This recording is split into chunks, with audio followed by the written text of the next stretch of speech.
आप लोगों ने सुना था कि इस राज्य का आदिवासी दलित पिछड़ा बच्चा विदेश में जाके पढ़ेगा? कोई सपना में भी नहीं सोचता था। लेकिन हमने कानून बनाया और आज 50 बच्चा हमारा विदेश में पढ़ करके विद्वान बन रहा है और उसका पूरा का पूरा खर्चा हम राज्य सरकार वहन कर रहे हैं।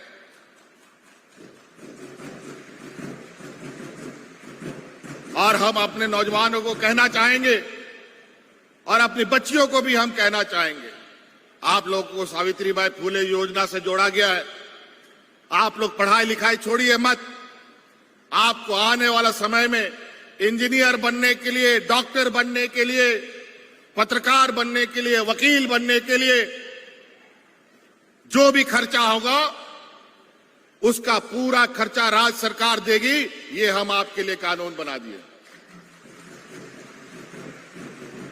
और तो और आप इन नौकरियों में, इन कंपटीशनों में जाने के लिए जो तैयारी करेंगे, जो आप कोचिंग लेंगे, जो प्राइवेट ट्यूशन लेंगे, उन ट्यूशन का भी खर्चा अब राज्य सरकार देगी। आप मां बाप के बोझ लेने का जरूरत नहीं है।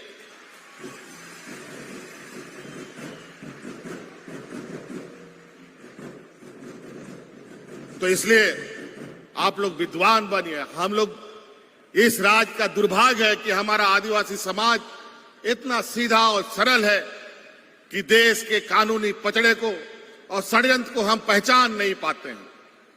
हमारे ही बीच का कोई भाई बंधु, चाचा भतीजा, बिरादरी लोग कुछ ऐसे लोगों के चंगुल में जाके फंस जाता है जहां हमें इधर उधर बिखेरने का काम करता है। अभी हम कुछ दिन के बाद फिर आपके इस चाईबासा में आएंगे और आप देखिएगा वो भी मंजर। मैं उस बात को अभी नहीं कहना चाहूंगा। बहुत जल्द आपके बीच में फिर हम आएंगे, फिर एक नया खंबा गाड़ के यहां से जाएंगे और ऐसा खंबा गाड़ के जाएंगे कि हमारा विपक्ष जीवन भर उस खंबे को कभी नहीं उखाड़ सकता।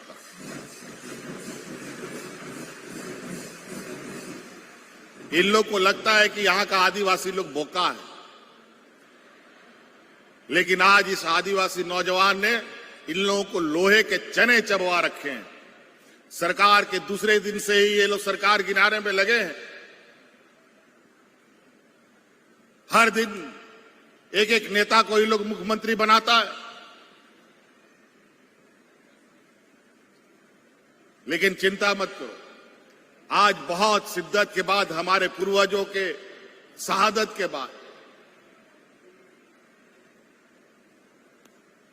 हमें ये राज मिला है। अब इस राज को यहां का मूलवासी और यहां का आदिवासी ही संवारेगा। इन बेईमानों के हाथ में हम लोग नहीं देंगे। 20 वर्षों में यहां पर लोगों को भूखा मरने के लिए मजबूर कर दिया। कोरोना का दिन आपको याद है? यहां का लोग दूसरा राज्य में जाकर के कमा खा रहा था। अचानक देश को लॉकडाउन कर दिया। पूरा मजदूर सड़क पर बिलखने के लिए मजबूर हो गया। औरतें सड़क पर बच्चा को जन्म देने के लिए मजबूर हो गई। और ये लोग बोलता था कि यहां हवाई चप्पल वाला लोग को हवाई जहाज में चढ़ाएंगे। हवाई जहाज में तो चढ़ाया नहीं, लेकिन मरने के लिए जरूर छोड़ दिया। लेकिन आपका यही भाई यहां के नौजवानों को हवाई जहाज से ला ला करके आपके घर में पहुंचाने का काम किया था।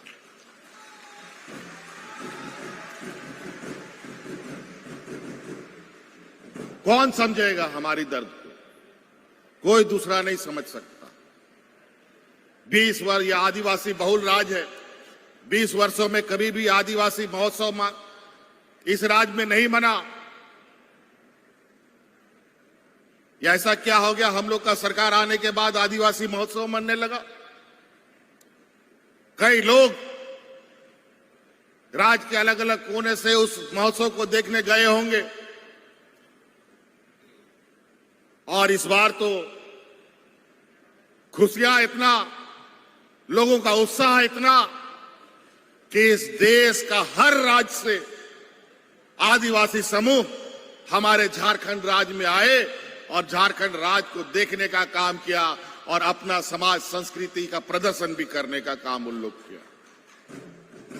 इसी वजह से हमने उस समय कहा अब देश के आदिवासियों को एक होना पड़ेगा, अपना ताकत का एहसास दिलाना पड़ेगा कि आप आदिवासियों को नजरअंदाज नहीं कर सकते। इसीलिए हम लोगों ने पहले भी ये मांग किया है कि आदिवासियों को सरना कोड दो, लेकिन सरना कोड को भी जाके ये लोग फंसा दिया। तो ये कई सारी बातें अब आप लोग मजबूत बनिए, अपने पैरों पर खड़ा होइए। सरकार आपको राशन कार्ड के माध्यम से राशन उपलब्ध करा रही है। पिछले सरकार ने तो 11 लाख गरीब लोग का राशन कार्ड नाम हटा दिया था। हम लोग अतिरिक्त 20 लाख राशन कार्ड गरीब को हरा राशन कार्ड से राशन कार्ड दे रहे हैं। और इतना सौतेला व्यवहार केंद्र सरकार का, जो यहां विपक्ष के रूप में है। हमको लगता था कि सरकारी दुकान से अनाज खरीदेंगे तो सस्ता दर में मिलेगा और हम गरीबों को देंगे, लेकिन हमको सरकारी दुकान से वो लोग सामान नहीं खरीदने देता है। हमको बाजार में महंगा दाम में खरीदना पड़ता है और गरीबों को देना पड़ता है। ये अनाज आपको सिर्फ जिंदा रखने के लिए, इस अनाज से आप अपने पैरों पर खड़ा नहीं हो सकते।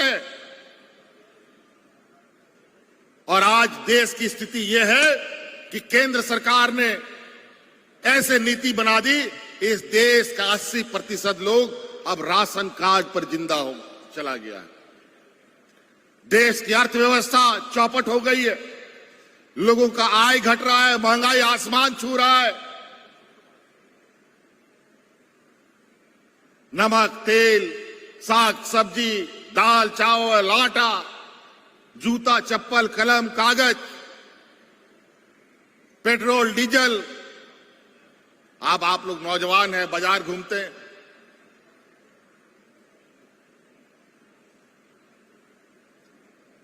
आज स्थिति ऐसा हो गया है, गरीब और गरीब होता चला गया, अमीर और अमीर होता चला गया,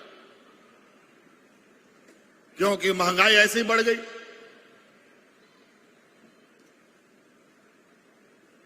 और इतना देश का कर्जा हो गया है कि आने वाला समय में अर्थव्यवस्था ये स्थिति पे नहीं है कि वो कर्ज जल्दी उतर सके। और उस कर्ज को उतारने के लिए आज इतना महंगाई बढ़ रहा है। आप लोगों का जूता चप्पल, कलम, कागज, साइकिल, मोटरसाइकिल, पेट्रोल, डीजल में इतना टैक्स लग रहा है, क्योंकि इतना कर्जा जो भारत सरकार ले रही है अपने अमीर साथियों को, कंपनियों को पैसा देने के लिए।